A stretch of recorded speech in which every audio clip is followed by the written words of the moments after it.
The first word is phenomenon. This word is a noun. Phenomenon is just something that is a real experience, you know, and it kind of takes over and people are amazed by it, or it is a phenomenon. You mentioned Pokemon Go, right? This is a phenomenon these days. It is kind of taking over. People are experiencing it. People get excited about it. It definitely has a little bit of a good connotation. You know, I can't really think of an example where a phenomenon is something bad. Like you could probably come up with some example. When she uses it, they're talking about K-pop. This whole phenomenon, this phenomenon of K-pop. People are interested by it. People are enthusiastic about it, and it's something that you can see or experience. It's a phenomenon. Number 2, diverse.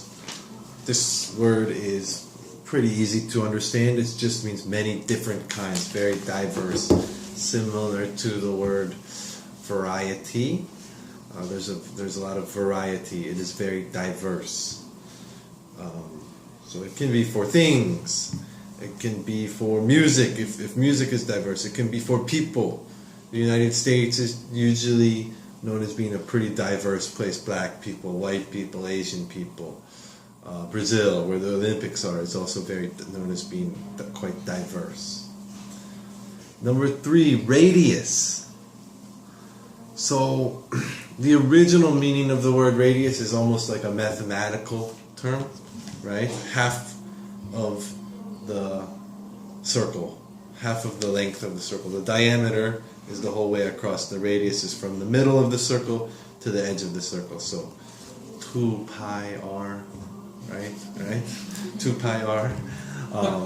So that is the r is being radius of the circle.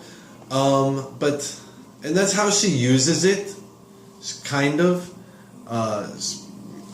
She says a 2-hour radius. So she's talking about from that location, right? You can draw a 2-hour line. So like 2 hours isn't really a distance, but if you think about it in terms of driving, you can assume it's driving or whatever. A 2-hour radius. You can go 2 hours anyway. People are coming from beyond that point. So she's kind of using it in a mathematical term. That is radius. So it can sometimes be used to express like kind of reach, you know, like your reach in a non-mathematical term. But I think you can understand how she's using it. Number 4, empathist. So I'm going to give you the definition anyway, even though we will talk about it later. It is one small mistake in the reading. It is not the word empathist. I will give you a quiz if you can tell you, see if you can tell me the real word. But I'm going to give you the meaning anyway. Empathist is a person, so ist, right, is a noun ending for a person who has empathy. Sometimes people get a little bit confused, sympathy versus empathy. So sympathy is you have feelings for that. Empathy is really you're putting yourself in their position. You can relate to them. You can put yourself in that position.